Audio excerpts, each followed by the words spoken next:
Welcome to the Empowered Wife podcast, where it's all about fixing your relationship without your man's conscious effort so that you feel desired and taken care of and special, even if your relationship feels completely hopeless. I'm Laura Doyle, and today I'm talking about 3 marriage mistakes everyone seems to be making during quarantine and the simple fixes. My guest Yvonne's husband had left and was living out of the house for over a year. To make things worse, there was another woman in the picture. But within the first week of practicing the intimacy skills, he started bringing her small gifts. Not long after, he was back home 100%. She's going to tell us exactly how she did that. And then I'll be giving out the Worst Relationship Advice of the Week award, which encourages you to ask a question that is a setup for suffering. I'll tell you what that question is.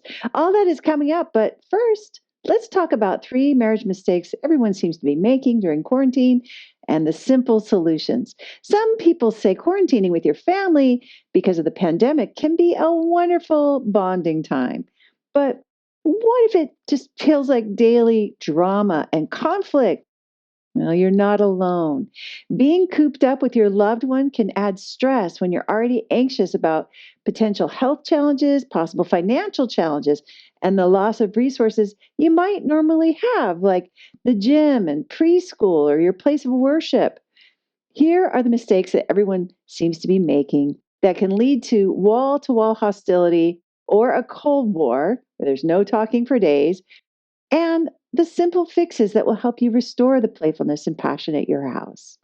Mistake number 1 is not getting enough solitude. If you've been asking yourself why you're so irritable or on edge, lack of solitude may be the sneaky culprit that's affecting your mood.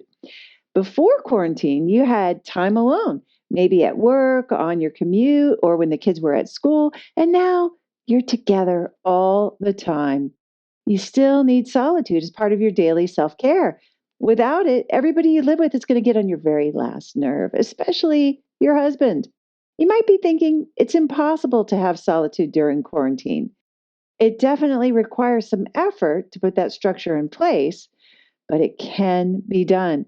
Bonnie, one of my students with young children, established a 2 hour mama break in the afternoon every single day. Every day. I know it sounds impossible, but she says she's vigilant about having that time to herself. And she's trained everybody in the family that they can't ask for a snack or even a hug or anything else during those 2 hours, not if they want a happy mama. And she uses the time to take a bath or a nap or to read or journal. She went from feeling ragged and irritable all the time to being the happy, smiling mom and wife she wants to be, all because she gives herself those 2 magical hours. If even the idea of taking a time out makes you feel guilty, think of giving yourself daily solitude as a way of giving the gift of a loving partner and parent to your husband and kids. Only happy people have happy relationships. If you're not making yourself happy, it can cause a lot of extra drama and needless emotional turmoil. So consider asking yourself, how can you carve out some alone time every day as part of being a better wife? Mistake number 2, you have a negative spouse fulfilling prophecy.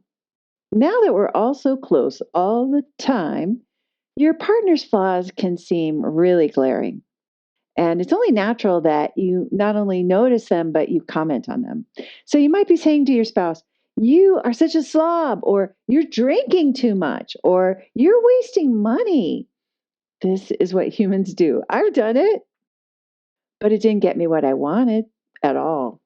What I was doing was reinforcing something about my husband that I didn't want to be experiencing. So I was affirming the negative behavior, the one that was bugging me. Here's the simple fix. Since nobody's behavior is all black or all white, you could decide to focus on what your partner is doing right. Maybe you are married to a slob, but if you catch him taking his plate to the sink, you could say, "You're so good about cleaning up." Catching him doing something good and affirming that is one way to have a completely different and better experience. It might feel like a stretch, but so what? What you focus on increases. Why not choose your focus about your husband intentionally to match what you prefer? My student Sage's husband drank too much, she thought, which had been a source of conflict for them for decades, even leading to a separation. And her unwitting spouse fulfilling prophecy was, you drink too much.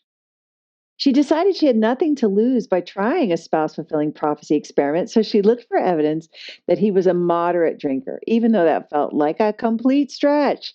And she waited till she could thank him for it. She found evidence that he didn't drink as much as some of their friends and that he never drank and drove. But she was nervous to say it to him. When she finally did, he looked at her like she finally got him. So she kept it up, and now she says his drinking is no longer a problem. He even says it about himself now. I only drink moderately. She was amazed to hear her words back to her and see him end his drinking sooner. If your man is drinking more to cope with quarantine or engaging in any other negative behavior, you might want to create a positive, spouse fulfilling prophecy for him instead of a negative one. People tend to live up to your expectations for them. So why not experiment with expecting the best? Mistake number 3, you're being too helpful. Pandemics are scary. There's disease and death in the news every day, and financial insecurity from job loss everywhere. One of the ways that people cope with fear is by trying to control. Feeling anxious about everything and spending so much time together can be a recipe that could cause anybody to become controlling to the person who happens to live there too. The problem is, you don't feel like you're being controlling. You feel like you're being helpful. You're just telling your spouse how to cut an onion to help him do it better. You're just helping to remind him that he should eat more vegetables or take his vitamins so he'll be healthier and have better immunity to the virus. You're just advising him about how to talk to his boss, to be supportive. You're just reminding him it's better to file for unemployment benefits now than to procrastinate. So there you are, being what you see as helpful, and your partner is defensive. And you can't understand why. Being helpful is just a euphemism for control. And nobody wants to feel controlled. There's an underlying criticism when you're telling your partner how to do something, like they don't know how to do it themselves or they won't do a good job. It's bound to cause some conflict when your partner thinks you're criticizing their abilities or their judgment. The cheap phrase that you can rely on if you find yourself falling into this very common temptation to control is the phrase, whatever you think. Whatever you think. So let's say your man is talking out loud about whether he's going to do a home workout or go for a walk outside, and you think he should stay inside. You can demonstrate that you trust him to make good decisions by saying, whatever you think. You might be surprised at how well things turn out when you let him know you trust him. One of my students, Shelley, decided to kick her control habit when her husband was considering a new job opportunity. She had a history of advising him or helping him decide, which had caused a lot of fights in the past. This time was different, though. He was telling her about how a headhunter had found him a job, and she wanted to tell him it wasn't a good idea. But instead, she decided she was just going to listen. When he asked what she thought he should do, she said, whatever you think, even though it was pretty scary. And she was amazed that after a few minutes of talking to her about it, he made the decision on his own to turn down the headhunter's job. No fighting, no tension. In fact, Shelley felt closer than ever to her husband and relieved of the burden of having to help him make a decision. A pandemic can put stress on your marriage. It might even be causing a breakdown. But crisis and opportunity travel together. This could be the breakdown before the breakthrough in your marriage. It might be the flashpoint that has you decide to experiment with the 6 intimacy skills and practice choosing your faith over your fear so you can stop feeling stressed, exhausted, and lonely and start feeling desired and taken care of and special.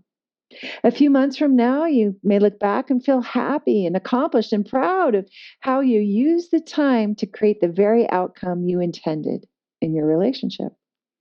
Whatever challenges the recent events are bringing you, having a strong community of amazing women standing for your greatness will help you get through them while also helping you become your best self. If you'd like to be my guest on the Empowered Wife podcast and share about how you fixed a struggling relationship using the 6 intimacy skills, I would love to interview you.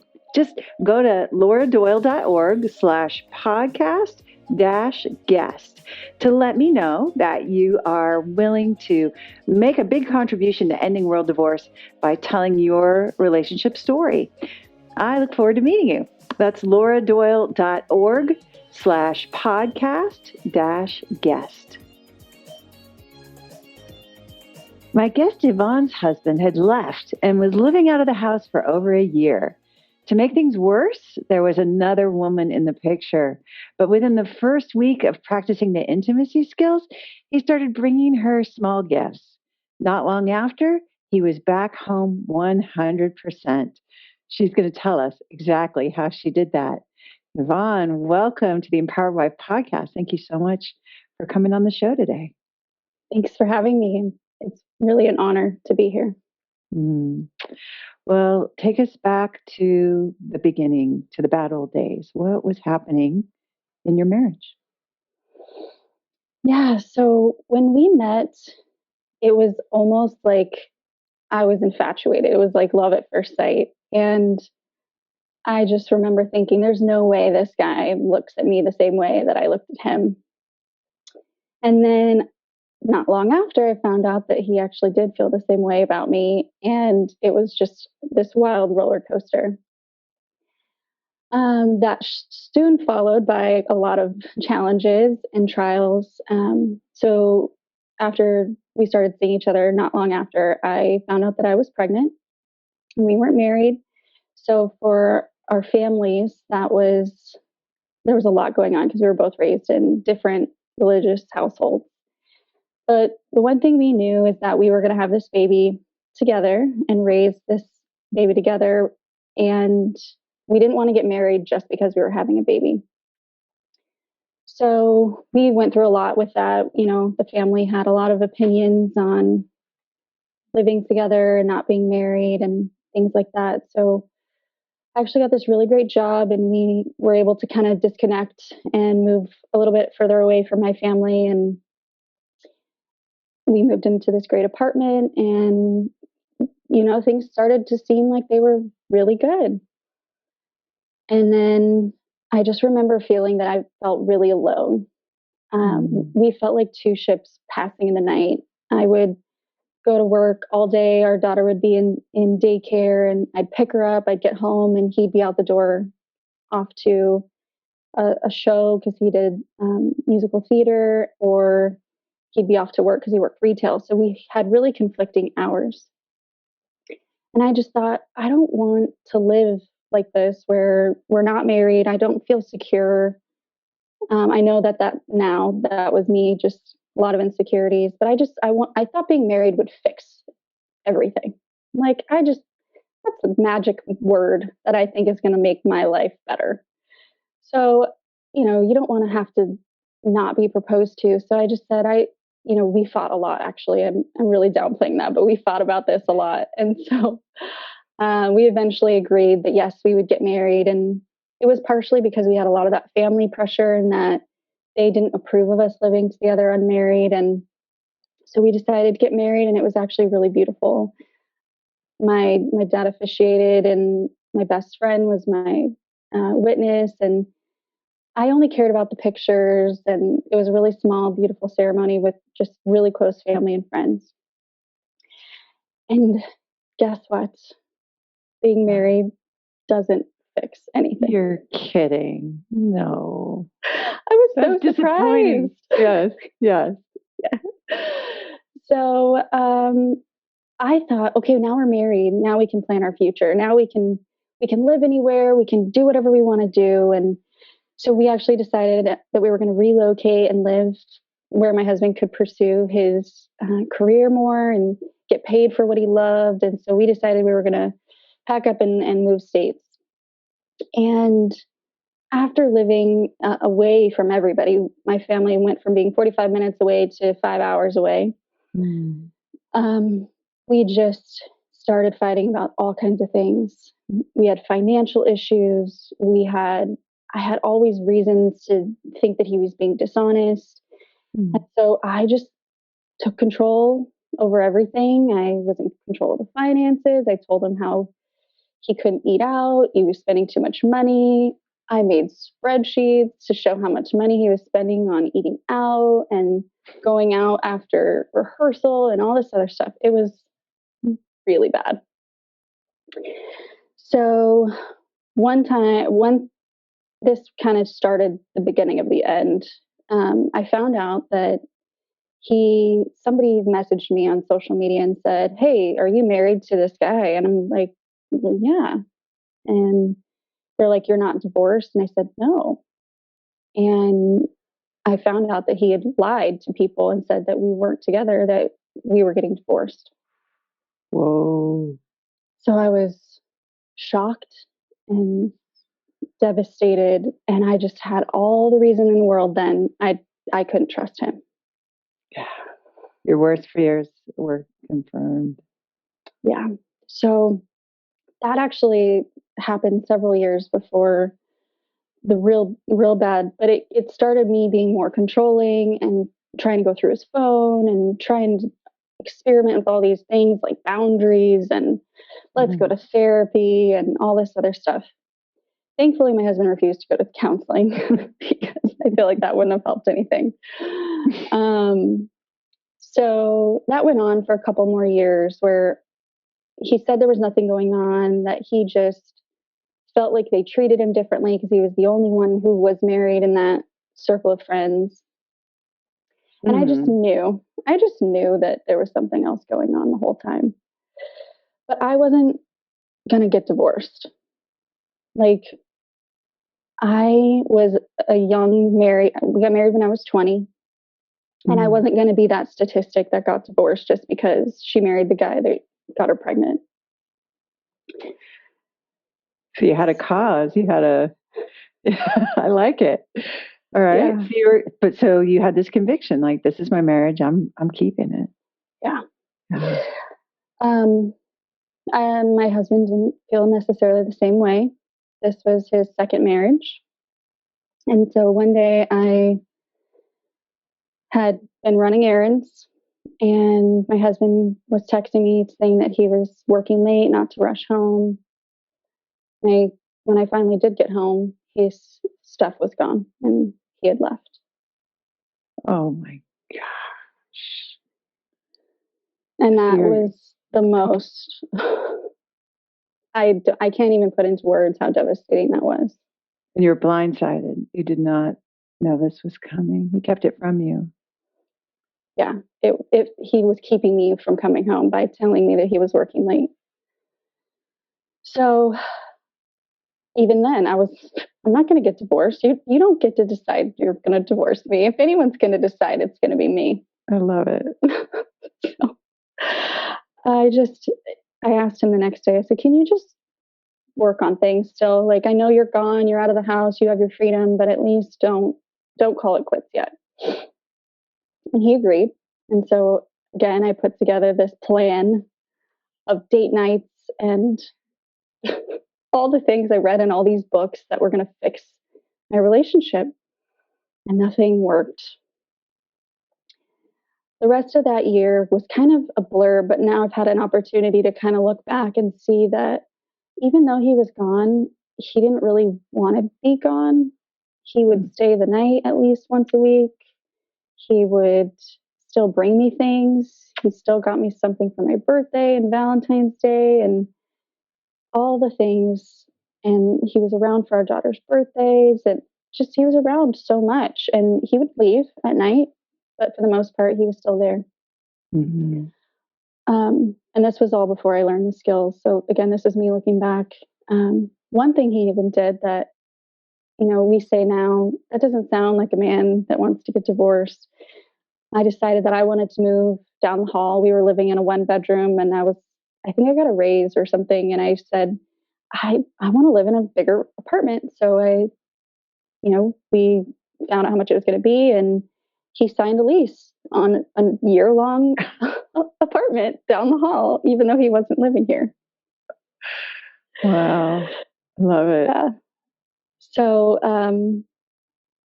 just about a year after he left, I started seeing more evidence that things were getting better and he wanted to be there. And then I went shopping for pain, like I often did, which I've now learned that no matter what, if I shop for pain, I'm going to find it. Mm. And so it was kind of a weird way I found it, but I found out that he had been seeing this other girl. And he told me the whole time it was just an emotional affair, that it wasn't anything physical. At this point, I don't think it matters to me, but he had told me that things were over and that he wasn't with her and that they were just friends. And then I found out that he introduced this girl to his family. Oh. And at that point, I was calm, and I just said, how could you possibly still be lying to me about this? And he looked at me really calmly and he said, I can't do this anymore. Ooh. And I want a divorce. Oof.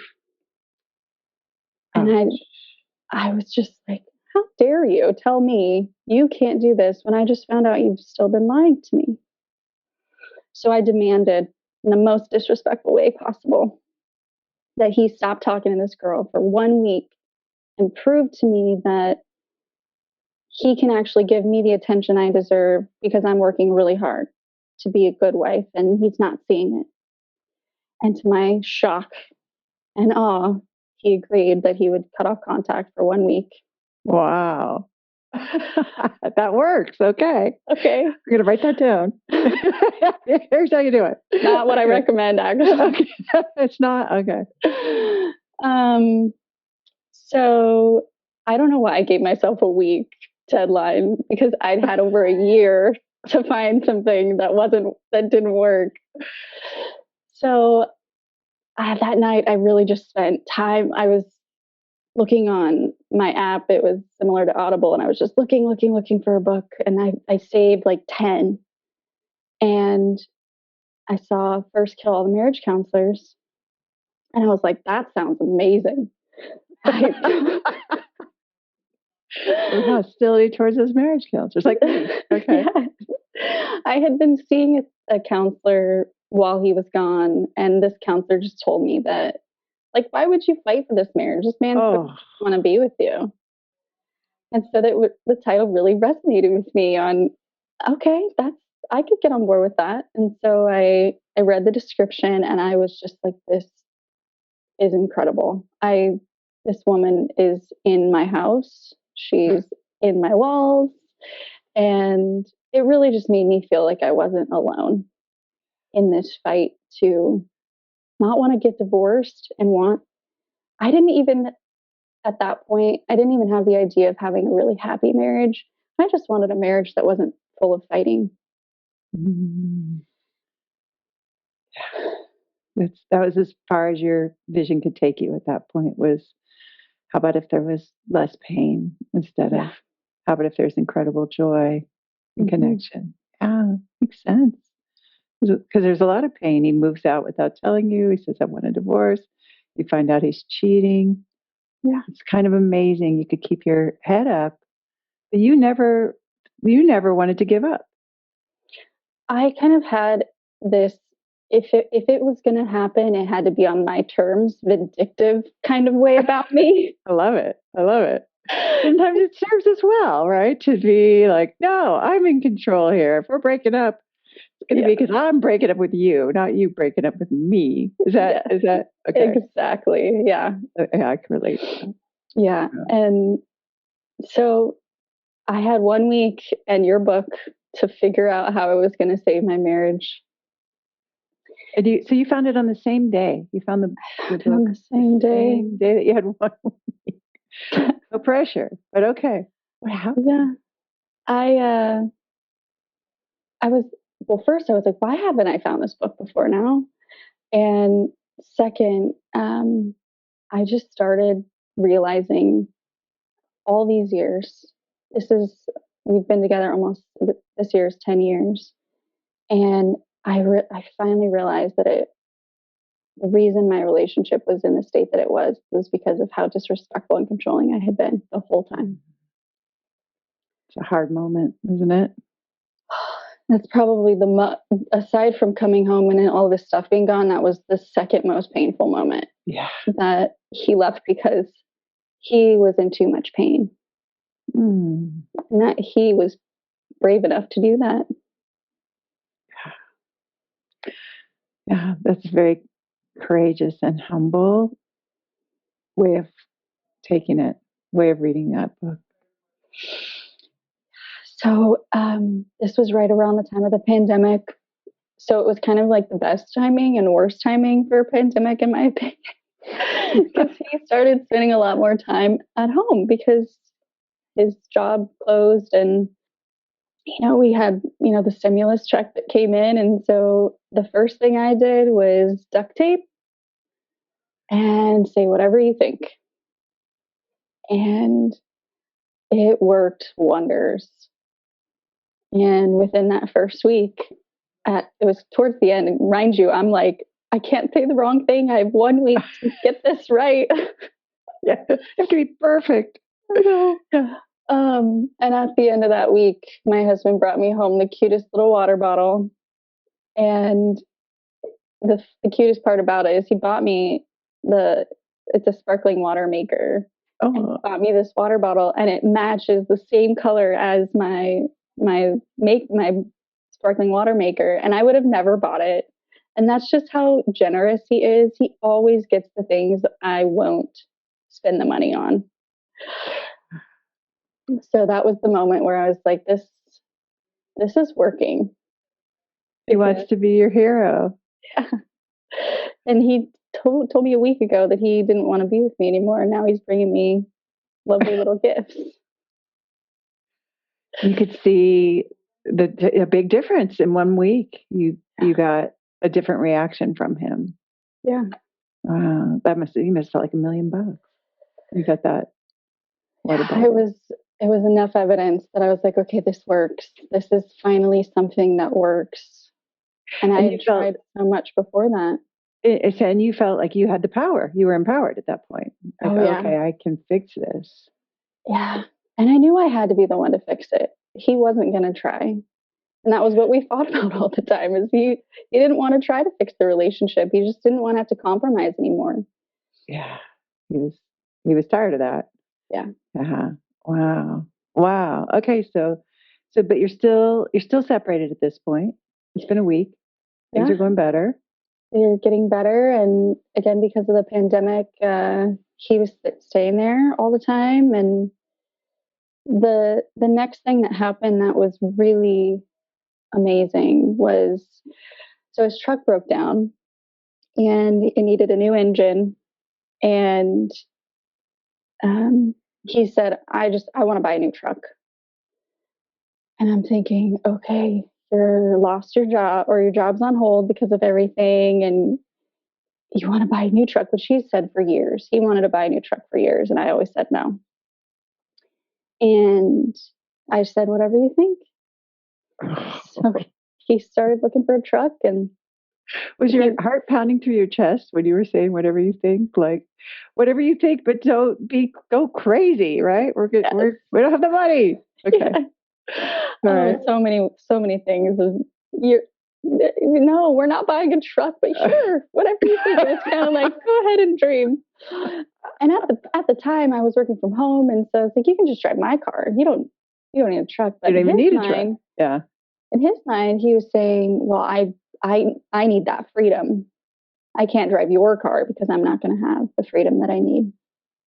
So I said, whatever you think. And he didn't really have a lot of credit built up at the time. And I'm just wondering, how is he going to afford this? Like, what is he going to do? And he said he was going to have some relatives ask them to co-sign. And I said, okay, whatever you think, which I'm thinking that's a terrible idea. But I said, whatever you think. And so he wanted me to see the truck. And so he took me down to the dealer and we did a test drive. And of course, they don't let you leave without looking into finances and stuff. Right, right. And so we're sitting there and I just got my duct tape on and I'm sitting there and the guy's typing on his computer and he basically just says, you need someone to co-sign with you. You can't buy this truck on your own. And so he looks at me and he says, would you want to co-sign on the truck with me? I said, whatever you think. Oh my gosh. Oh my gosh. And you're terrified at this point. Terrified because, he doesn't want to be with me anymore, but he wants to buy a truck with a 5-year loan with me. What could possibly go wrong, right? Right. Yeah. Okay. Yeah. So that really was, I think, for him, the evidence that he needed to see that things had changed for me. Did he fall out of his chair when you said yes? I mean, you said whatever you think, but you're basically acquiescing. You're agreeing to co-sign. Did his head explode? He must have. He didn't say anything, but Kept a poker face. Yeah, he did. But he was so happy because that's the truck he'd been wanting forever. It just worked out really perfectly, and we were able to make it work. And yeah, it was the first thing I think that he saw evidence that things were actually going to change this time. Because I'd said it for years that I would figure something out, or I just always knew I had to be the one. And so I would say things like, I'll get better, or I'll find something. And this was the first time that things had actually started to change. Wow. So he's like, okay, there's a new Yvonne. Yes. I have a new Yvonne here. Okay. All right. So then what happened? Yeah. So he gradually started bringing stuff home. And I think because I wasn't perfect overnight at all. I needed more than the book. I ended up joining Ridiculously Happy Wives and getting coaching and running things by him. Like, I would love to, pay for this membership. And it's these great coaching calls on how to be a better wife. And he never wanted me to ask permission for finances because I was always in control.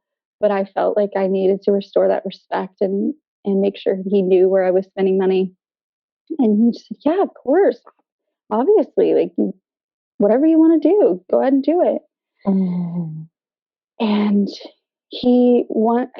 I don't remember the exact moment, but I was complaining probably in a low moment of self-care, and he had still had stuff at his friend's house, which he still does today, have stuff at his friend's house where he was staying. But he's like, I'm living here. I'm home. I'm just not getting my stuff because I'm lazy. And I was like, okay, I need to stop complaining. Oh, but he wanted you to know, like, I'm Yeah. back in. We're on again. Yeah. Gosh, that must have been a magical moment. Yeah. It all felt like a magical moment at that point, just because I had spent a whole year just trying to get him back home. And, before that, fighting forever for everything and not being happy. And I finally felt really happy. Wow. So being happy was part of what drew him back. Yeah. More than anything else. Wow. That's an amazing story. That you were so courageous. You're super courageous. So how long has it been since you bought this truck? It was a year in March. A year in March. Okay. Yeah. It sounds like it's all worked out somehow. Yeah, and his credit's actually in really good shape because he was co-signed on that truck, and so good that we're like in the middle of buying a house. Wow. Yeah. Wow. Okay. Amazing. Love Yeah. that. So, okay. So, and what's your relationship like now? Oh, my relationship now is something I never even dreamed of before. And we're happy. We, my husband used to go out with his friends all the time, like at least a couple times a week, something we fought about all the time. And now I, there's several weeks that go by now where he just is home and we're just sitting on the couch and watching our favorite shows or listening to a true crime podcast together and just enjoying each other's company. And we'll just sit there, and as long as we're in close enough vicinity that we could touch each other, we're just happy. Wow. So there's no talk of divorce or him leaving or I can't do this anymore. No, That's gone. that's gone. So do you feel secure about your marriage I today? do feel so secure and loved, and like our relationship is almost just begun, is what it feels like. It's been 10 years, but it really, that was just the beginning of what is what is to come. Wow. Wow, amazing. That is that's a remarkable story. I mean, I think there's so many points in this story where somebody else would have been too hurt or too angry or just um I mean, did you have other people pressuring you to end your marriage because they wanted to protect you? Yeah, I had several friends that had all been divorced that said you're too good for him, he doesn't deserve you, you need to leave. I just want you to be happy, and there's someone else out there that's going to make you happy, not him. Not him. It can't be him. But you, none of that swayed you. You were just so convicted. This is, I'm going to fix this thing. How did you do that? Like, where did you get that conviction? I I think it deep down what I love my husband. I love my daughter, and I wanted our family. I knew he was going to be in my life forever because he's the father of my child and he's a good dad. I just didn't want him to be in my life without him being my husband. Yeah. You'd be dropping off your daughter, with him and some other woman or whatever. That's And so devastating just to think about. And that was what kept me like, that's not going to be my life. yeah, yeah. Well, I love that you kept your eye on the ball. It's really impressive. How has this impacted your daughter? I don't even think she remembers the time that daddy wasn't home every night. And, she is at that age where she's kind of snarky like I am and like I was. And Snarky like her mom? Okay, yeah, got it.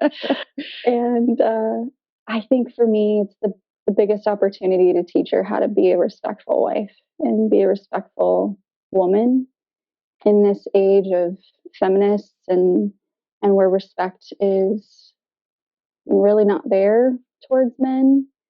And I really just want her to feel empowered to have whatever it is that she wants in a relationship, not to feel pressured to get married, even though, unless it's what she wants, and but to truly be respectful and to be respectful to her dad and be respectful to her grandparents and things like that. And that for me is something I'm really looking forward to, watching her grow and in that way. And I think I have some work to do just because, she saw me be a disrespectful wife for a long time. And I've been practicing the skills now for, I'm sorry, it was almost a year ago that we bought the truck.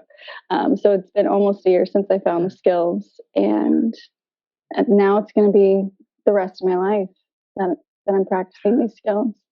So it sounds like you feel like you have this precious gift to pass on to your daughter that probably wasn't demonstrated for you, wasn't role modeled for you. No one that had taught you what respect Yeah. looks like. And you're, Yeah. I think it's important. And this is something why I wanted to kind of start at the beginning of my story is I was I was raised in church every day of my life, and Christianity is really part of who I am. And I was not taught how to be a respectful wife. Not because my mom wasn't. My mom and dad have been married for over 40 years. They were married when they were 18 years old. And that probably was for me the thing.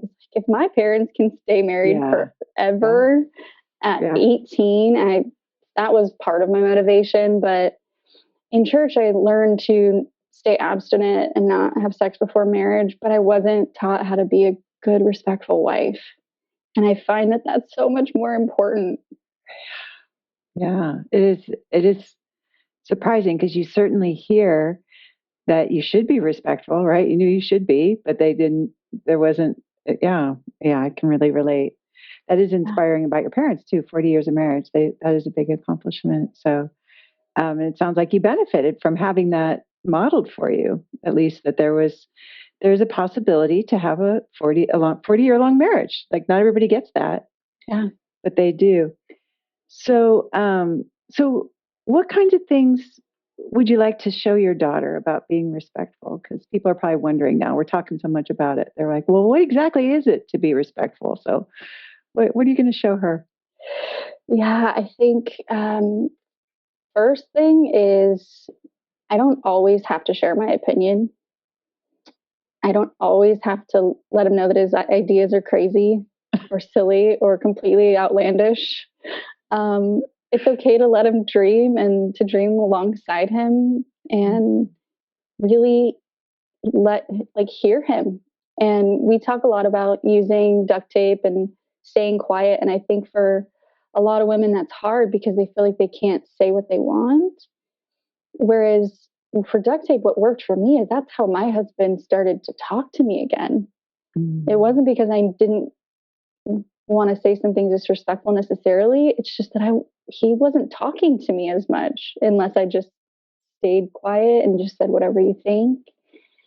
I started just to hear stories about friends and other things, and I think he just really felt heard and respected. Um, just when I would stay quiet and listen. So, just being a good listener was a great way to bring the respect that created emotional safety that led to more intimacy. It sounds like. Yeah, for sure. Um, and so on a day-to-day basis now, yeah, it sounds like you guys are pretty happy together. Tell us a little more what it's like day to day at your house. Yeah, so right now it's actually pretty crazy because, like I said, we're in the middle of buying a house, which we're really excited about, which means we're also moving out of state again, which is a big accomplishment and a testament to the transformation in our relationship because my husband's walking away from a lot of friends that in relationships that he built here. But in doing so, he's saying yes to me and my desires. And it was expressing a desire that I wanted to move out of state because the cost of living is more affordable where we're going and we get to have a bigger house and dream big. And that was really the thing that we were really happy about being together. We didn't have limitations on where our relationship could go, and now we're actually starting to see that happen. We're able to buy this house, and that's just the first step in maybe any possibility. Living there for a long time, living anywhere, having a rental property in the future. Like our possibilities are endless. So that's part of our day to day. The other part is he'll bring me home flowers randomly. I see some flowers right behind you right now. Are those from him? They are from him, and they are not for Valentine's Day. Those are before Valentine's Day, and they still look good. They do. Yeah. He sends me one of the biggest things we thought about in the past was communication. And recently, last week actually, my husband was out of town trying to find a job for the fact that we're moving. And he called me all the time. He was texting me the whole time he was gone. He was video chatting me before he said goodnight, which didn't happen hardly ever beforehand. Like even when I would travel for work, as I used to travel a lot for work, he would never want to video chat me. It was just, okay, good night. Or if it's too late, don't call me. Wow. So it's night and day compared to what it used to be. I love that. So if a woman who's listening is thinking that, she's in your where you used to be, he's moved out, there's somebody else, he says, I want a divorce. It seems hopeless right now. What's your tip for her? What should she do? Well, first and always, I'll say find Lordo's book. But she should stay focused on her vision and what she wants. That if she wants to stay in this marriage and stay in this relationship, that she's not alone. And there is a community of women that will stand by her no matter what happens. Beautiful. And what do you think you would say to yourself, Yvonne, if you could go back, knowing what you know now? What would you say to yourself back then? You don't have to be right all the time. And your husband does love you, and you don't need him to make you happy. I, Mm. I really did think that it was his job to make me happy, and that he had to do something and prove to me. And I just didn't realize it was my own responsibility to make sure I'm happy so that I can show up as my best self to the relationship and be the best woman I can be. Before I can be a good wife, before I can be a good mom, I have to be a good me. So self care is pretty big for you now, it sounds like. Yeah, it's something I didn't make a priority, and I still struggle sometimes in making it a priority. I have like my daily habits of making sure that I do certain things to make myself happy, but there are times where I need to be reminded on what does it feel like to be really happy right now, and what can I do to make that happen. But absolutely, I can't expect anyone else to do that for me. So when you look at the whole thing now, like that super painful day when all this stuff was taken, or finding out, shopping for pain and finding out that there was pain. How do you see this whole journey now? The first thing that I would say is when the student is ready, the teacher will come. Because I had a whole year of suffering before I found your book. And I really do think of that as a blessing at this point because it worked out perfectly when I found it. And I wouldn't trade that for anything in the world. This transformation is something that most people would think to be impossible. Yes. And I had to go through that to get here. And I wouldn't trade it for the world. Because you got your miracle. You made your miracle happen. And it sounds like you feel confident that you can continue to live in that beautiful miracle. And I give you all the credit for that. I I'm so thankful. And when I found Ridiculously Happy Wife, it was actually a coaching call that you were on that you told me it sounds like you might make a really good coach. And, basically since that moment and on, I knew I was never going to leave. I just had to be a part of this community forever because I need the accountability. I need the inspiration from these stories that we hear every week on these podcasts. And it really is what gave me that transformation opportunity because if I had to do it by myself completely alone, it would have been a lot harder. Well, I stand by that. You're going to be an amazing coach, a wonderful coach pretty soon now. Thank you.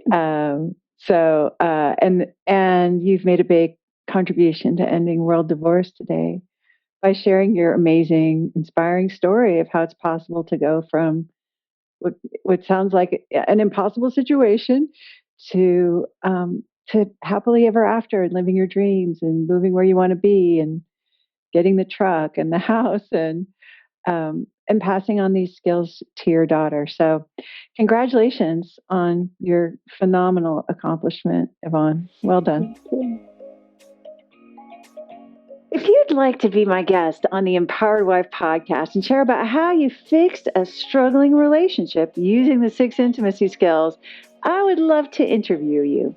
Just go to lauradoyle.org/podcast-guest to let me know that you are willing to make a big contribution to ending world divorce by telling your relationship story. I look forward to meeting you. That's lauradoyle.org/podcast-guest. And now it's time for the Worst Relationship Advice of the Week award. It's the worst relationship advice of the worst relationship advice. Yeah, it's the worst relationship advice of the worst relationship advice of the week. And the advice that I find most insidious this week is an article called 16 Ways to Test How Much Your Partner Cares About You. It's from a popular publication where I get a lot of worthy nominees for this notorious weekly award. But this test seems all scientific-y and says things like, you can use the responsiveness and insensitivity scale to see how emotionally supportive your partner is toward you. Let's just start this award ceremony off with a collective sigh that someone would write an insensitivity scale for testing your partner's love to begin with. Maybe that's just me who's frustrated about that, but I find it incredibly frustrating because as tempting as it is to devour a test like that, that promises to tell you how much your partner loves you, or if he even does. It's a 100% no-win proposition. For one thing, everything in the test is about the other person. It's not about the person taking the assessment at all. So it can never, ever illuminate any real pathways to transformation because that's not how transformation works, by focusing on what someone else should do better. No. The big breakthrough I had that actually helped me fix my relationship way more than anything else I'd ever tried before was discovering that the power I have to make my relationship playful and passionate, and I have a lot of power, that power is on my paper. What I mean by that is it's about how I show up and what I'm focusing on, how I'm expressing my desires, how happy I'm making myself, how respectful I am, how grateful I am. That's where my power is. So assessing his insensitivity and responsiveness is a gigantic distraction. And okay, I know you're wondering what the questions are because that is a compelling headline, isn't it? So I'll tell you, it's things like, 1, does he listen? And does he take your concerns seriously? So these are great examples of why this test is an engraved invitation to give yourself needless emotional turmoil about how he doesn't listen and he doesn't take your concerns seriously. When a much more illuminating question might be, right before he dismissed your concerns, were you saying something critical? Were you questioning his judgment? Were you being controlling or demeaning? At least that would have been far more helpful for me to figure out who was really being insensitive in my marriage.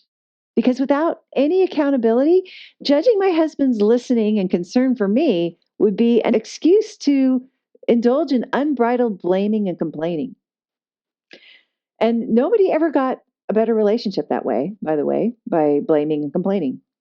That's the illusion about how to get a good relationship, by complaining and blaming.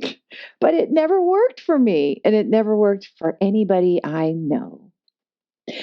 For that reason, the advice to test how much your partner cares about you, especially 16 different ways, is the very worst relationship advice I've heard all week. Listen and subscribe to the Empowered Wife podcast. Next week, we'll talk about 4 ways to win back your husband's heart. In the meantime, I hope you're having lots of fun. Today's fun fact is that I am one of those people who has hot tea every day, even when it's blazing out. And then I say things like, "Is it hot in here?"